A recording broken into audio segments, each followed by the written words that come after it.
Theme song for Get Podcast. First one of 2026, Uncle Leon. How you feeling, bud? Wonderful, mate. We're back in the swing of things. We're going to be doing a speed run of all the early NAMM show news on today's show. But Tondi, we need to talk about how much you've gotten into cricket during the footy off season. I feel like this was the year. Now it's going to become a part of the calendar. You know, the Perth Scorchers, they're one win away, mate, from winning the BBL. Yep. How does that make you feel? Makes me feel that West Australians proved dominance over New South Wales. Obviously, important. It's that's good. Yeah, the Ashes were pretty cool to watch. Watched it while I was on holiday instead of, you know, being with my family and doing stuff. Just had the TV on in the background the whole time, so that was pretty fun. So mate, your children just need to understand. Given a choice of chalky milk fueled Travis Head yeeting centuries and them, it's always going to be Trav. Yeah, I like that I know who Travis Head is now too. Like, that makes me feel good.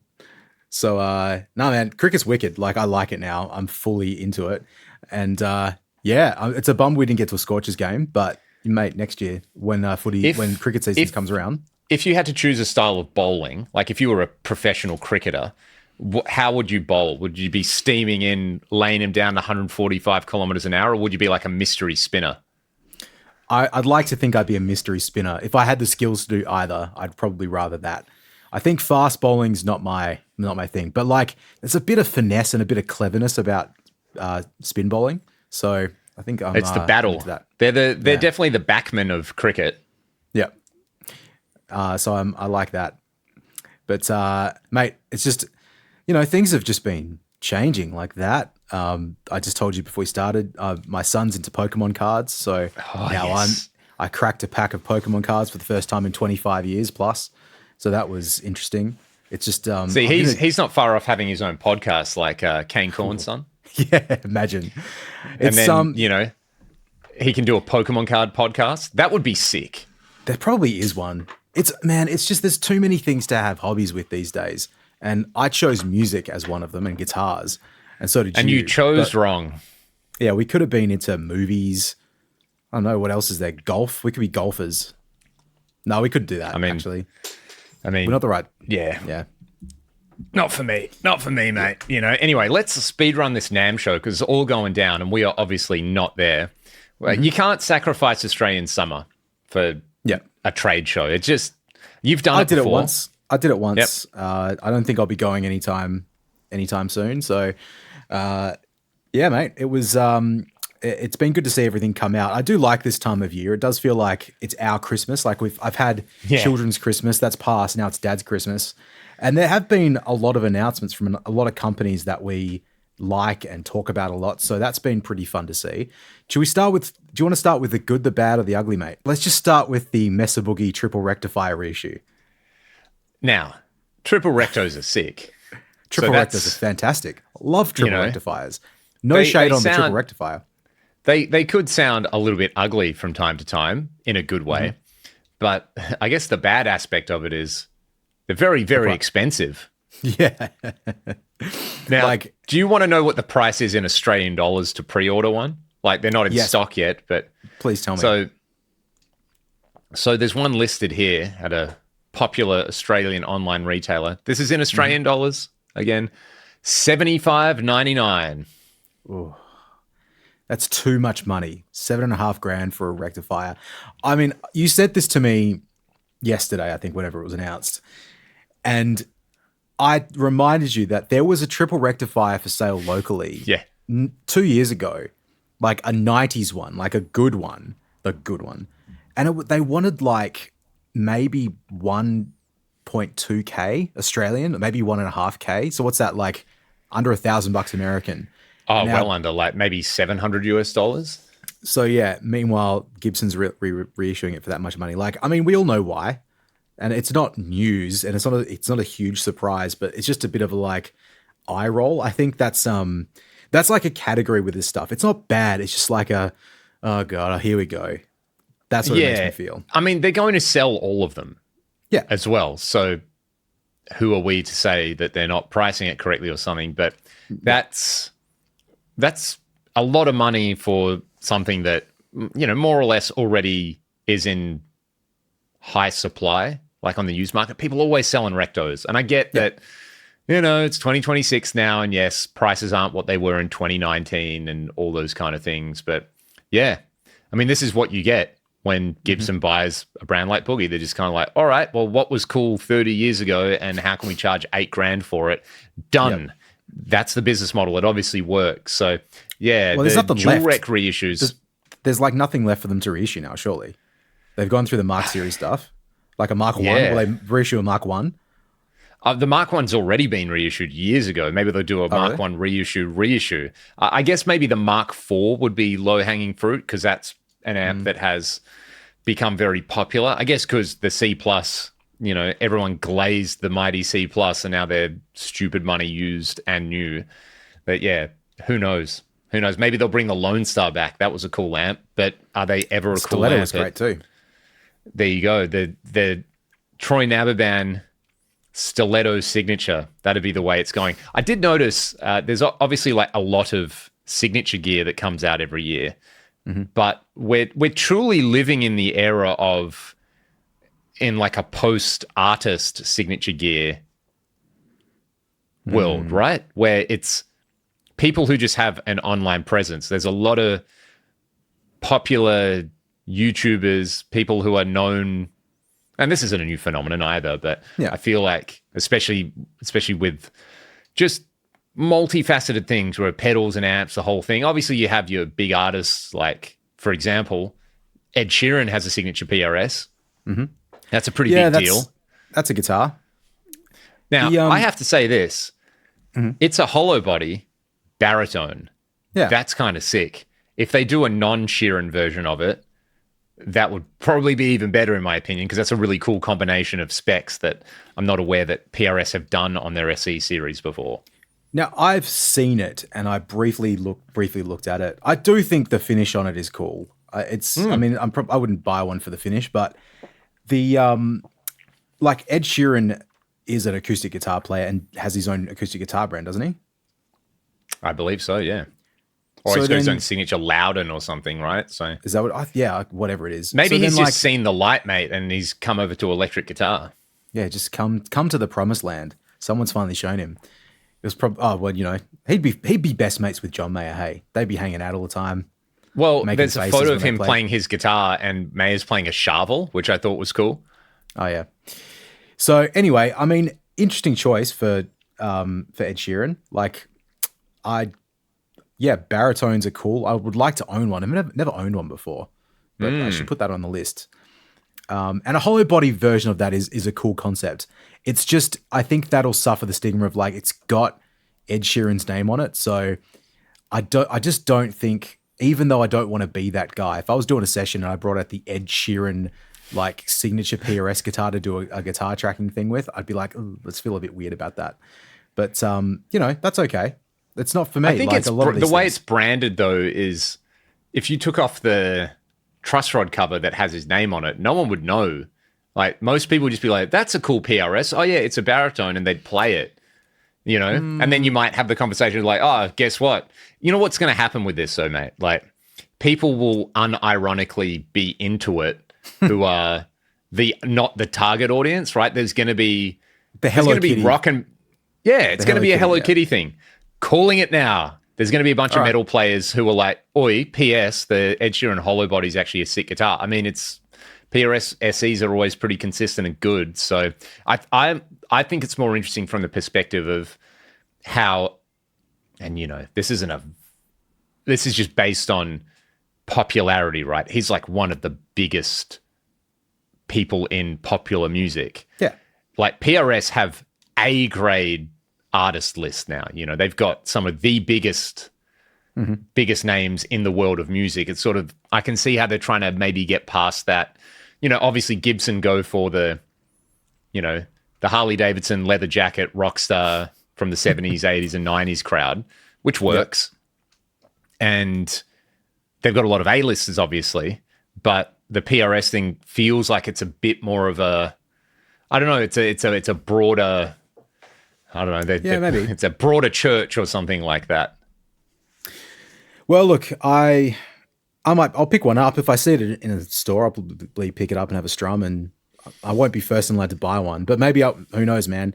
Maybe in like 12 months' time, I'll be like singing the praises of the Ed Sheeran guitar. You know, more Yeah, power to you, I suppose. yeah. It seems like I would really like to play one actually and make up my mind with it hands on because I just don't really mind too much whose name is on it. Hollow body baritone, that's sick. Well, look, in the scheme of things, like, I mean, it started negative with the trip rectifier. Like, if I want to just give that out of 5, like, how excited am I about a triple rectifier? I'm going to give it a 1 out of 5. Okay. All right. The Ed Sheeran guitar, I'll give that a 3 out of 5. Like, yeah, it's a thing. Okay. Or maybe a 2 out of 5. Like, it's a thing. What about the ESP LTD JL200K, the all black George Lynch kamikaze model? How does that excite you? Mate, you didn't need to explain it to me. Like, you could have just said the model number. I would have known it straight away. Yeah, exactly. It looks pretty cool, actually, and sounds pretty cool. Yeah. Yeah, and the price as well is very interesting. I do enjoy seeing these things aren't going to be like, oh, now I have to sell my aunt and my cousin to afford a new guitar. And even like, you know, years ago, the LTD that was the snakes and skull and crossbones looking like George Lynch guitar, like that was expensive, man. Like I couldn't afford that one. But this one I probably could swing them. Like that would be the equivalent of 20 years ago being like an $800 or $700 guitar. Like it's 1,200 Australian, right? Thereabouts. Yeah, around that. That'll probably be the street price. So probably what you pay for a Charvel, like one of the made in Mexico Charvels. So it's a hockey stick reverse headstock, HS single volume. You know, it's a proper 80s shredder guitar. I haven't played those guitars at all. Like the here's a question for you. Like the ESPs that I've played, or the LTDs I've played, they always felt like really big guitars, like really long necks, even though I think they're the same, they're normal Fender scale. But the look of the Charvel, sorry, not the Charvels, of the Kamikazes, they feel more that kind of Kramer thing, which like feels a bit smaller to me. Is that? I don't know if it's like a dinky sized body, right? The slightly, if it's a 7/8 thing, or if it's just a normal Strat style dimension. Yeah, I'm not sure. The thing that did stick out to me, I think George's signature ESPs have like a 45 millimeter wide nut. Like maybe don't quote me on that, but this is just a standard 43. So I'll have to see if I can find the actual Lynch specs on there. But yeah, that was kind of unexpected, but I was like, I dig it. It's just, you know, you could get that and you could put a bunch of stickers on it and look like a cool 40-year-old guitar from there. So, yeah. So I'm going to give that a solid 3 out of 5. What about you? There you go. So on par with the Ed. Yeah, probably a little bit more excited. I give it a 3.5, you know, because that's seeing that the price that it's coming at, I'm like, oh, actually, that might be something I'd be interested in getting just to have that, you know, Kramer ESP thing in the wheelhouse. Look, I'm sure this is probably going to be the thing that ends up as the thumbnail for this episode. So they've been teasing it, but I don't think anyone expected this form factor. The Quad Cortex Mini. Give me an excited out of 5.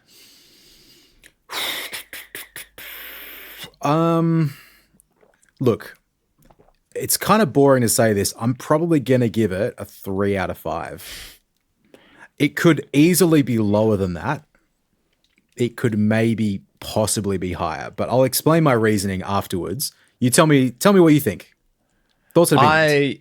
I mean, they're firmly in the kind of eye roll, but for a different reason company when they do press releases, right? Like they put out a press release announcing that they had changed their logo and their branding ever so slightly. Oh, I mean, it's whatever, you know, but they did do a pretty big update to the Quad Cortex recently, and they just put out another one that I think is mostly focused on the Mini and the whatever they're going to be calling the main non-Mini version now. Probably just the Quad Cortex. Oh, yeah. So they run the same firmware. So that's the thing I didn't expect. I think a lot of people expected it maybe to be a dual Cortex where it's half the processing power, half the size. But it's like interesting seeing a modeling unit where basically the whole top is a touchscreen It looks like they've put foot switches on an iPhone. Yeah, it kind of does, doesn't it? I saw Yeah. Ola do a little demo where he's just like stomping on it, which I thought that was pretty funny. That's the first thing I would want to try too.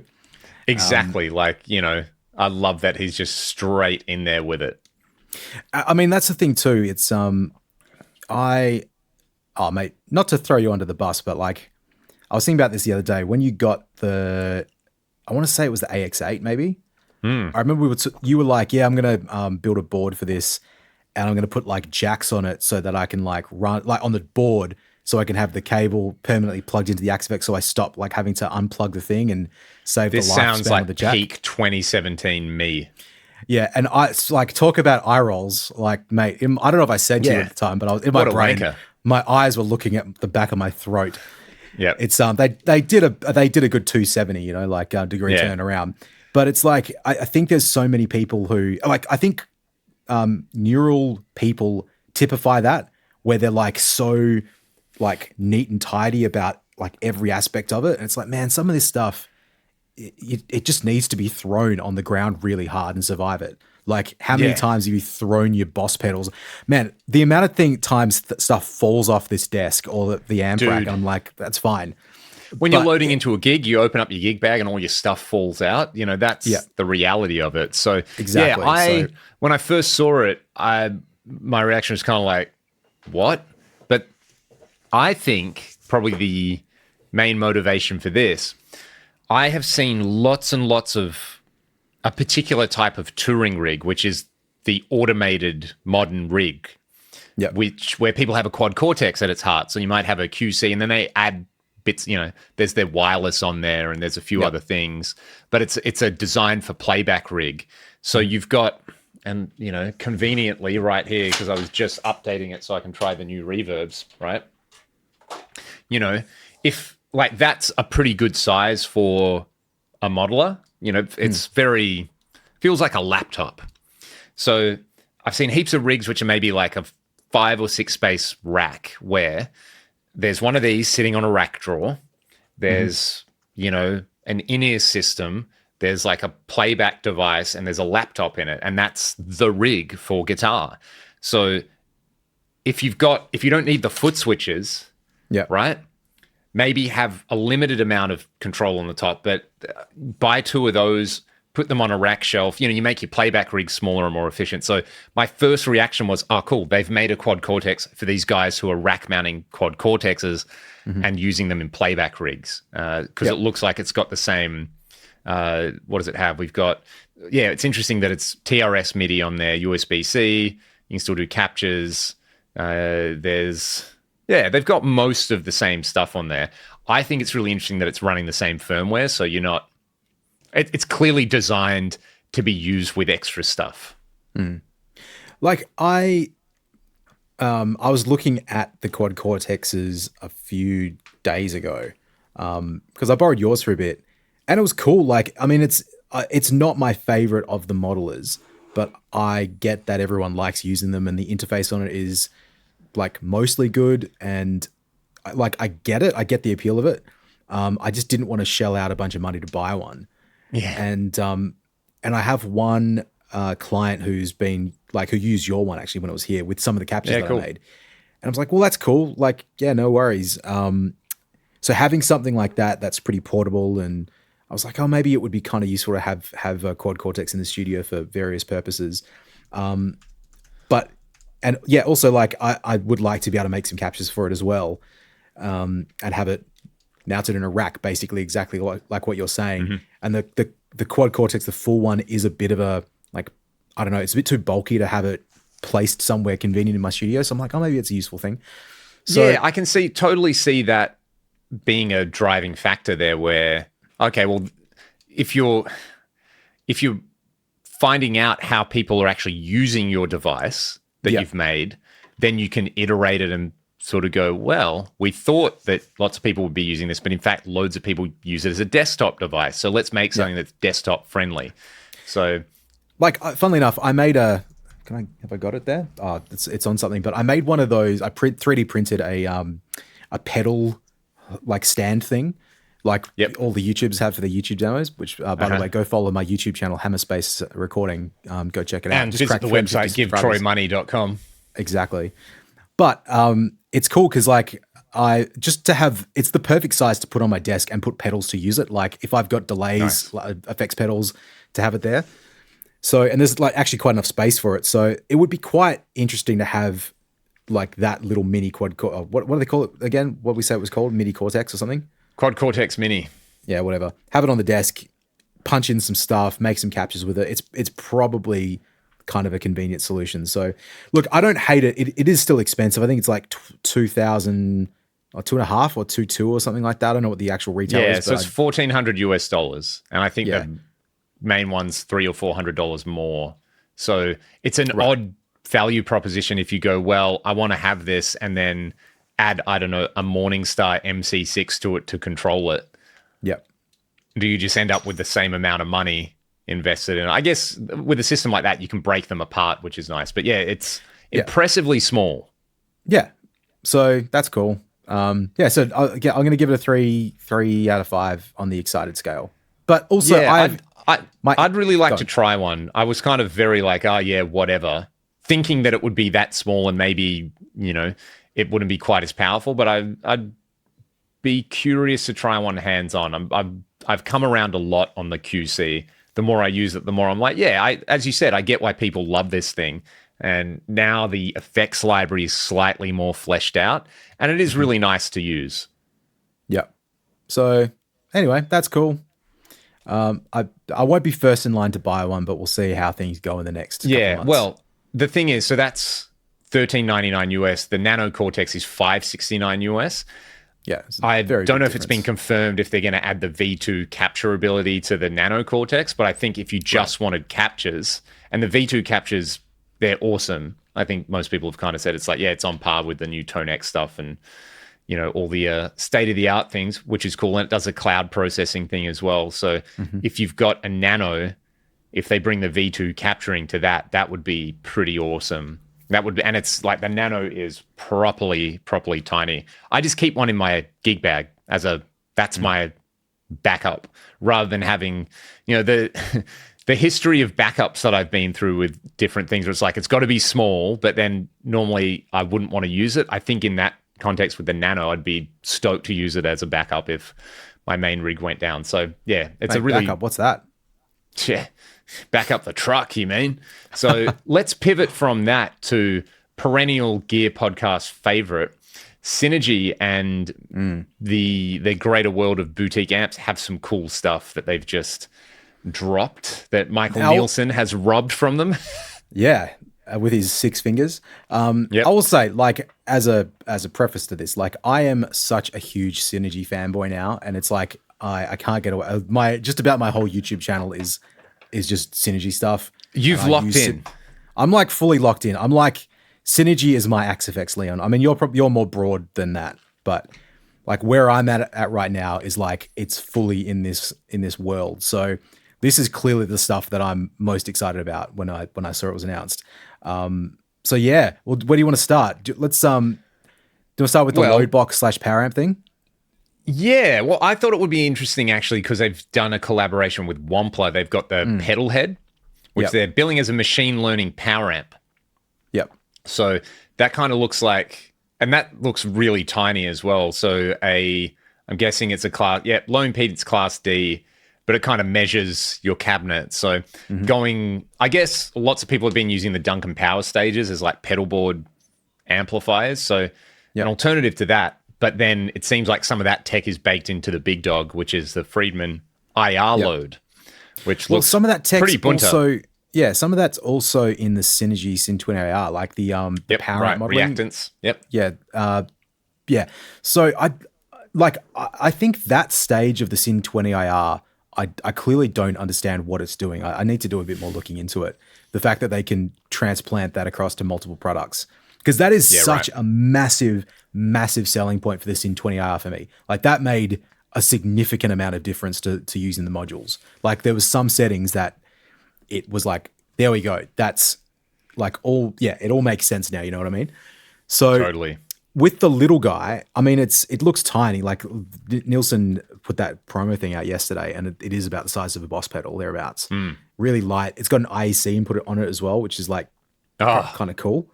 So love it. Yeah.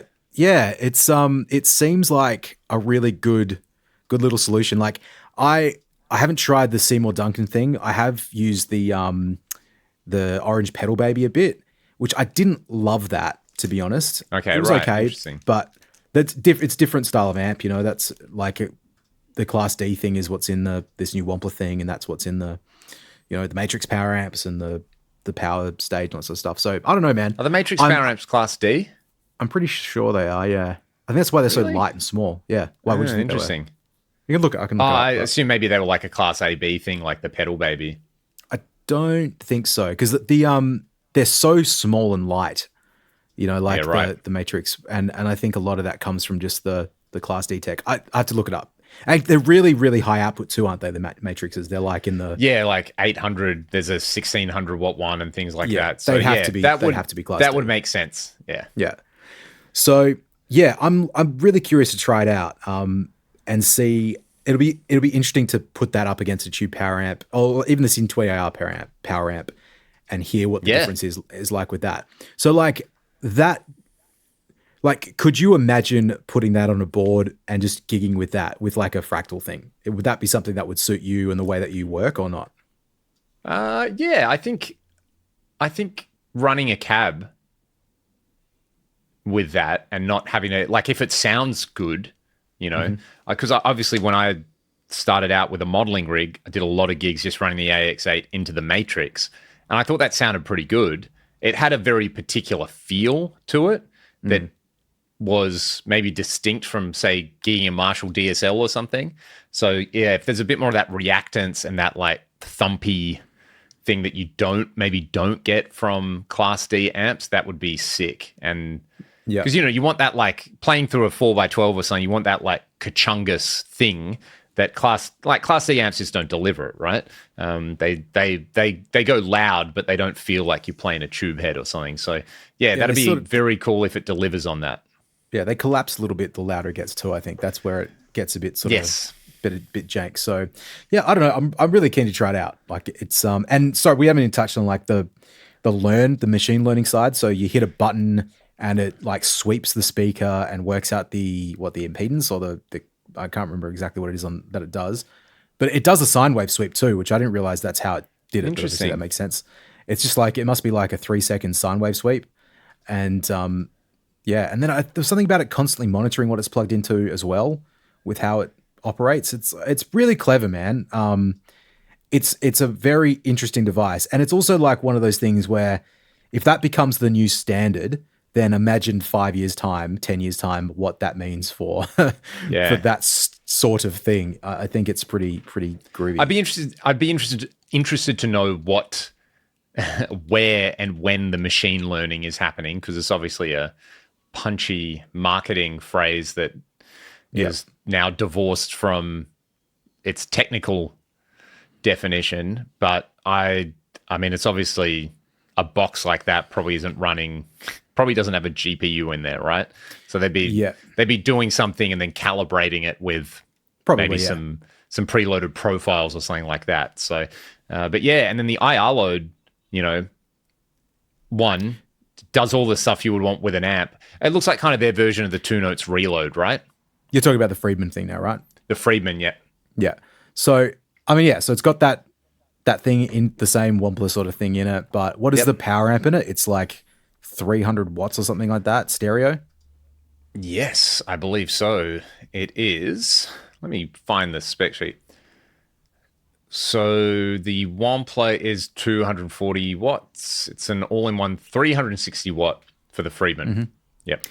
Which I think some of the marketing material made it sound like that's the equivalent of like a 100 watt tube power amp. And the Wampler is equivalent of like a 50, 60 watt tube power amp from memory. But yeah, man, I mean, the Friedman thing, it to me, it looks like a better Reload 2.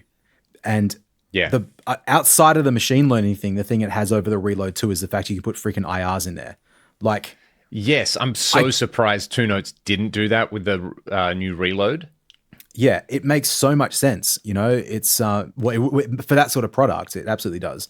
So, like, Look, man, here's the thing. It's got a stereo power amp, so if you want to do wet, dry, wet, it'll do that. Send stereo IRs front of house, add your stereo effects processors in there. You could use it with a modeler to amplify your modeler as well. It's like a very good products like this. They've got so many different use cases on there, right? Where absolutely, which I'm a fan of. You know, the more functions you can cram in, the better value, seemingly, right? So yeah, it's man, I'm a very interesting design. It's not cheap, man. I mean, I think I want to say it's like 1,500, 1,600 US. Maybe you might have the price there. Sorry, as I just readjust myself, got to cross my legs. I've been sitting uncross-legged for too long. Yep. And I'm going to put the desk up as well. Yeah, how do you like them out there? There you go. So this is probably the main thing out of NAMM that I saw, and I was like, yep, I can absolutely see how and where I would use that in my studio. Because, it's got the machine learning you stuff consolidate a bunch of gear, right? Absolutely. And the weird thing is too, like, I don't know where I would use it exactly, because I still really like the way that the Fryette power amp sounds and all that stuff, and the Syn 20 IR sounds. So I look at it and go, well, what am I going to do with this thing? I want it because it feels like it will do everything, but do I want it as a power amp for Synergy? Do I want it as a load box in the effects loop of my amp switcher? So I can load IRs so that I don't even need to mic up a cabinet. I can just send stuff straight to Pro Tools like quietly. But yeah, the fact that it has like full MIDI control over it as well means that it means that you can like program this stuff in. Like, I have a Stream Deck on my desk that MIDI controls my KHE amp switcher, my Synergy rig. If I can just incorporate like presets of how I like things set up from this, I'm literally just go bang, there's the sound that I like, bang, there's the sound that I like. And, you know, you can obviously manipulate it on the fly as well, but you've got all of the stuff you like ready to go. I think that's really, really, really useful. So yeah, man, in terms of excitement factor, and again, prefacing this with the fact that I am a big, big Synergy nerd, this is like a 5 out of 5 easily for me, that one. And probably a 4.5 for the Wampler one too, I'd say. Yeah, it's pretty cool. It's nice to see, just sometimes it's nice to see all the boxes ticked with a product like that. Yeah. So often it's like, oh my God, it does 9 out of the 10 things that I want, but the one thing that's missing is kind of something I really, really want. So yeah, that's pretty impressive. Very quickly, because this was, I guess, not a NAMM specific thing, but announced around the time of NAMM, no more PreSonus.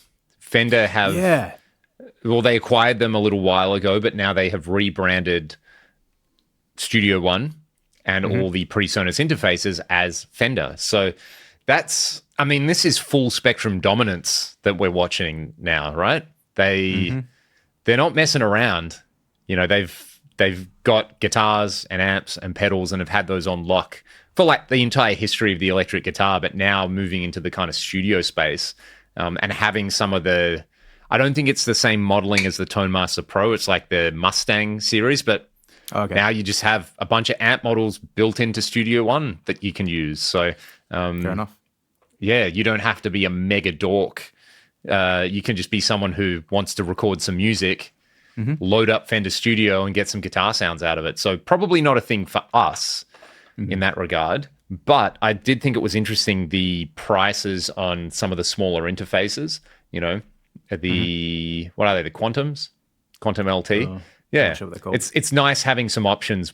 And these will be, you know, the caveat with Fender is like their stuff's always available everywhere. So it'll be very interesting to see for beginners to recording, having these widely available as a Focusrite, I guess. Yeah, that's what I was going to say.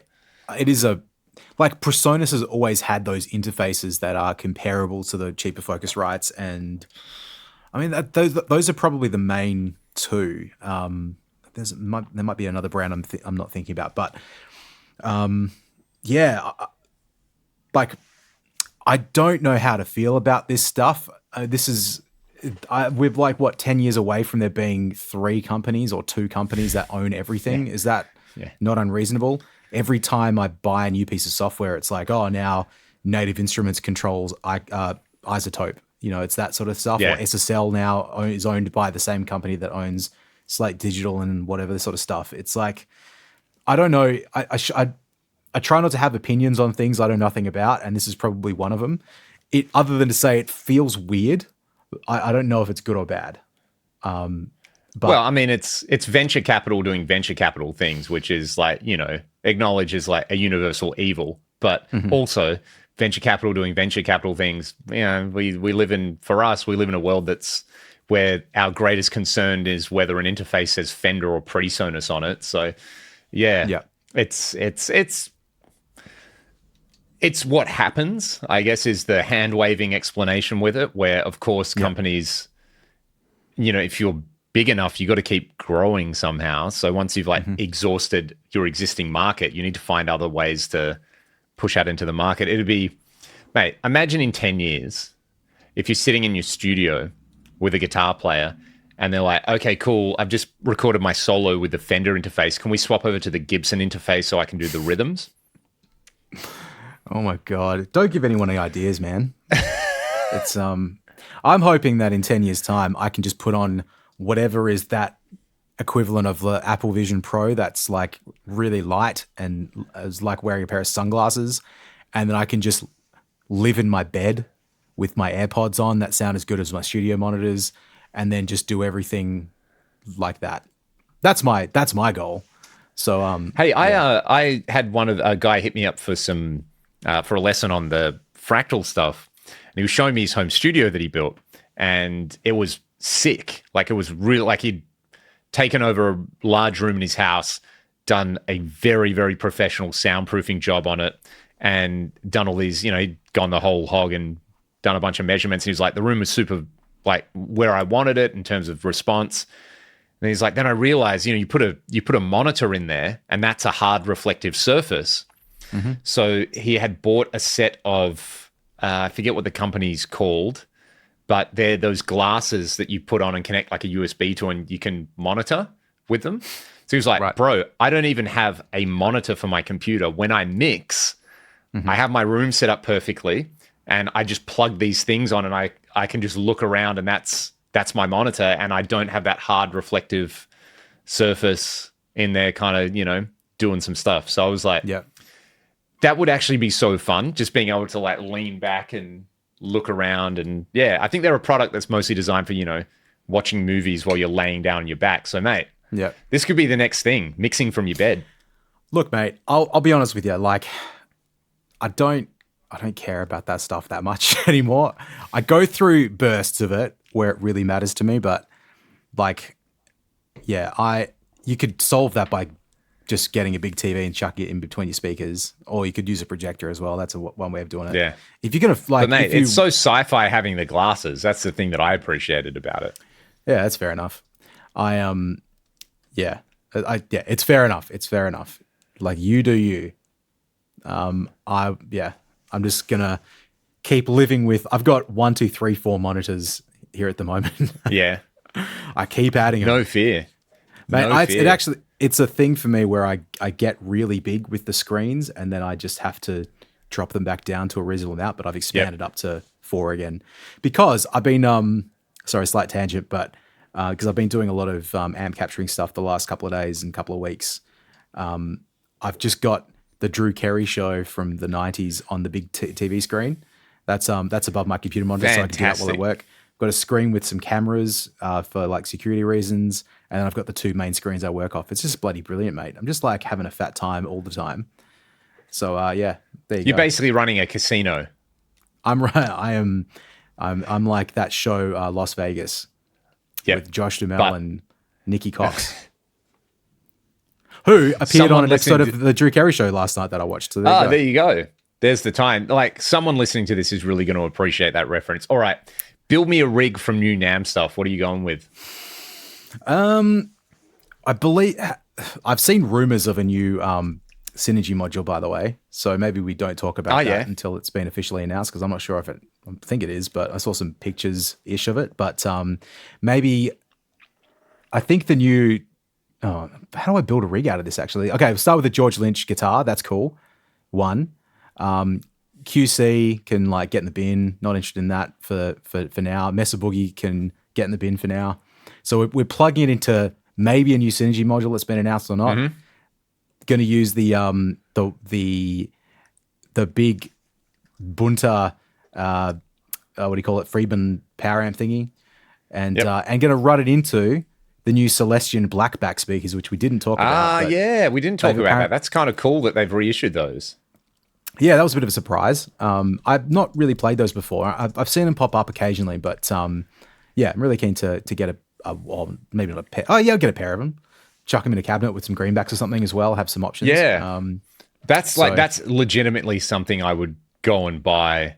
That's new this year, where it's like, okay, that's something I don't have, you know. So the returning Heritage Series G12H55 and G12H75. Where are we? Yeah, that's cool. So alongside the debut of the Blackback edition, long sought after G12M55. Yeah, man, that'd be super cool. I've only played IRs of them, so that'd be super interesting to try. Well, good on you, Celestion. I'm sure they're probably going to be selling IR packs of it themselves as well. Although I don't love the Celestion IRs that I've tried. Yeah, I don't know if I've tried them, but I reckon I really like the IRs that I make. So that's probably a personal thing. I think everyone's like that makes these things. Definitely, dude. It's like you like your own. The idea that it's going to have universal appeal is, unfortunately not a reality. The other thing that I figured I would mention very, very briefly over here was, where did I see it? There's Boss pedal plugins.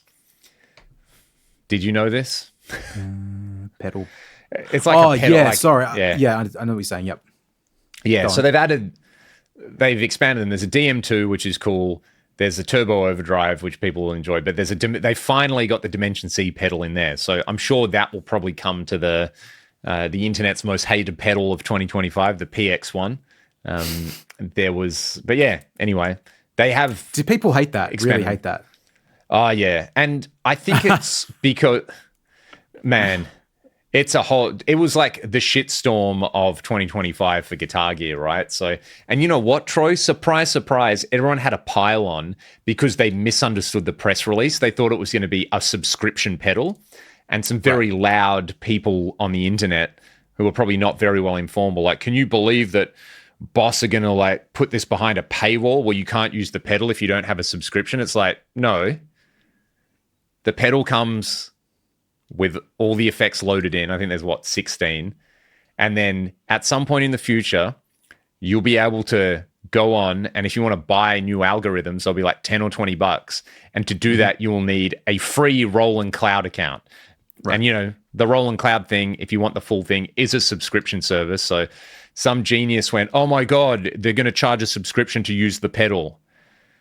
And so the internet, a source of accurate, truthful information at all times. And why would anyone not want to misrepresent information for clicks? Yeah. Actually, just two more things. Didn't Electro Harmonix also release a similar product this year? I thought they had it's like an interface. Is that what pedal it is? Interface plugin thing, yeah. But like, Eventide were doing that with the H9 10 years ago plus. And, I don't think anyone loved that feature. They even dropped it. The H90 just comes with free updates. Yeah, so... Oh, the TC Electronics thing too. What's that called? The Plethora?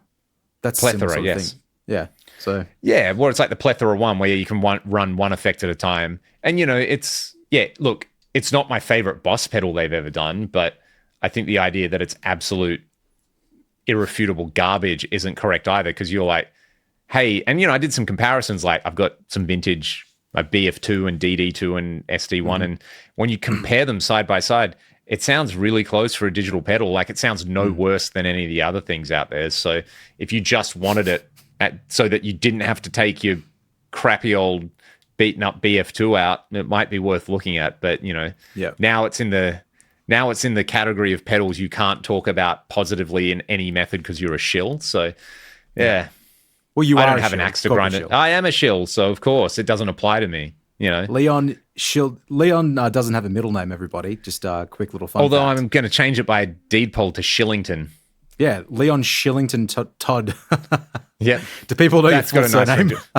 I'm sure they do, but none of them can pronounce it anyway. So, Yeah.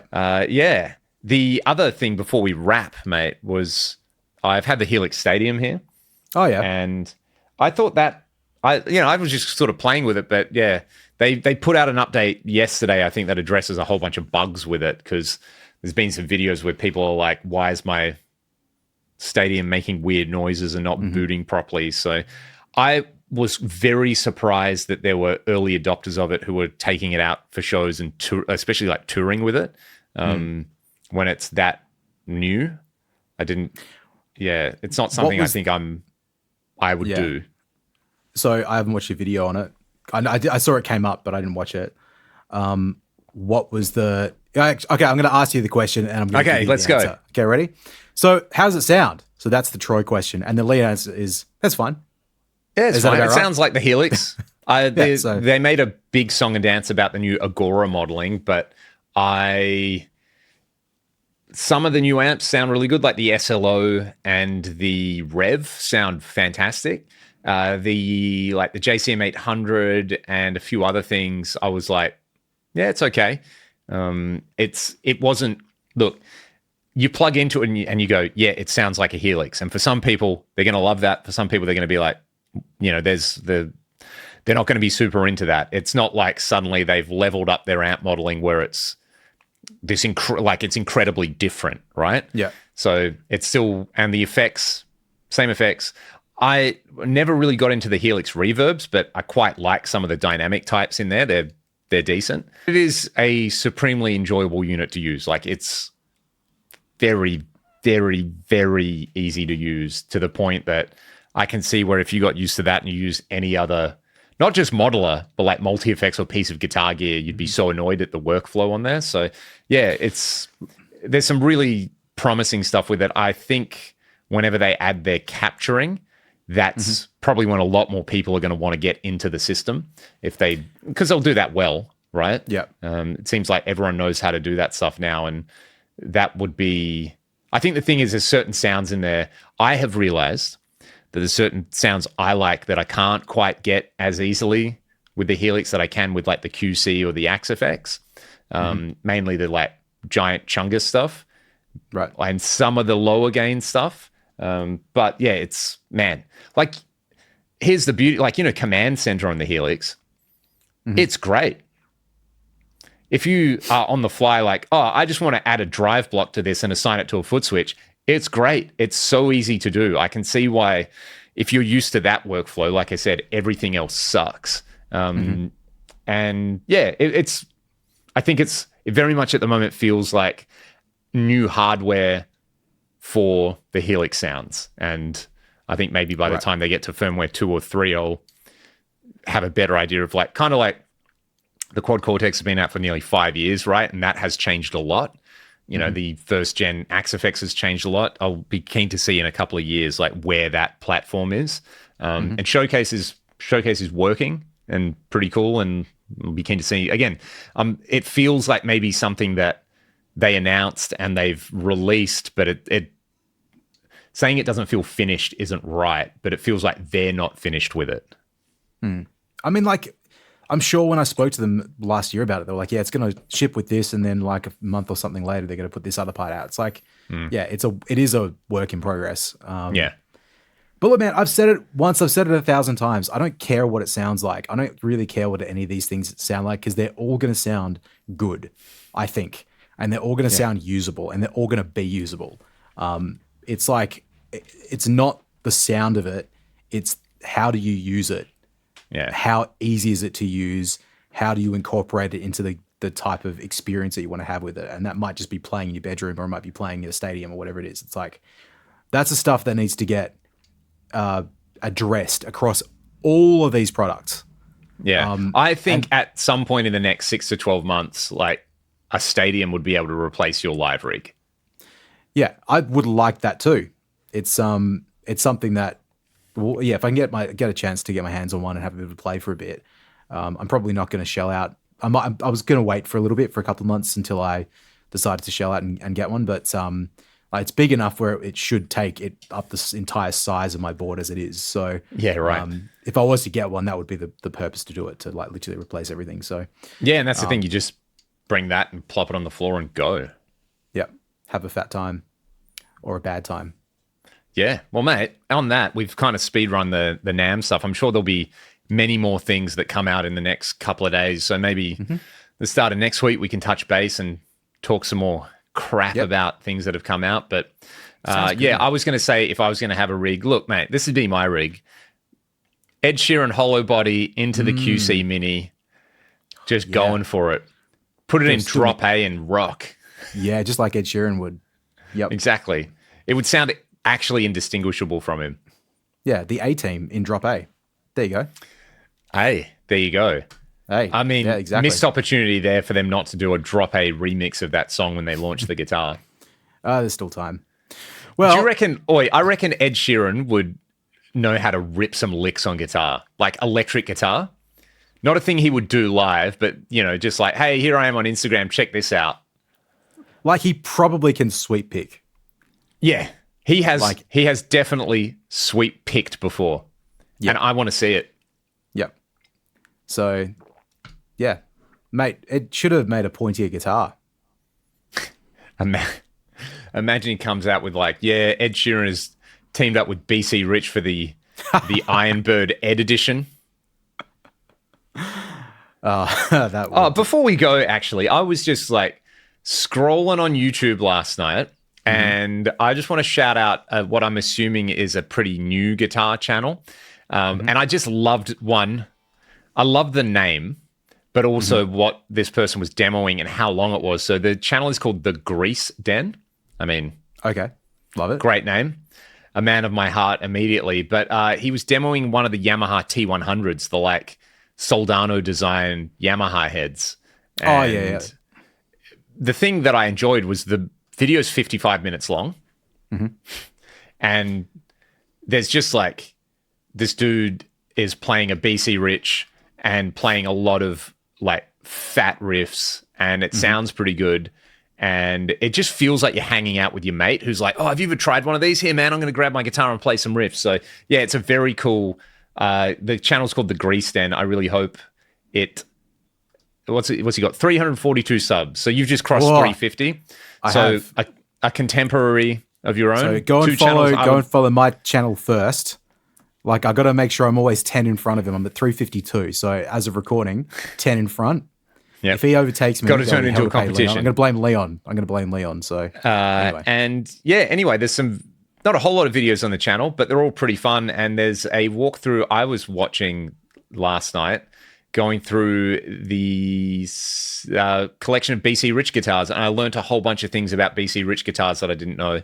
Like I said, just kind of feels like hanging out with your mate in their amp room. So that's a channel I wanted to shout out, and also has a video of the Wizard MC2, which is insane.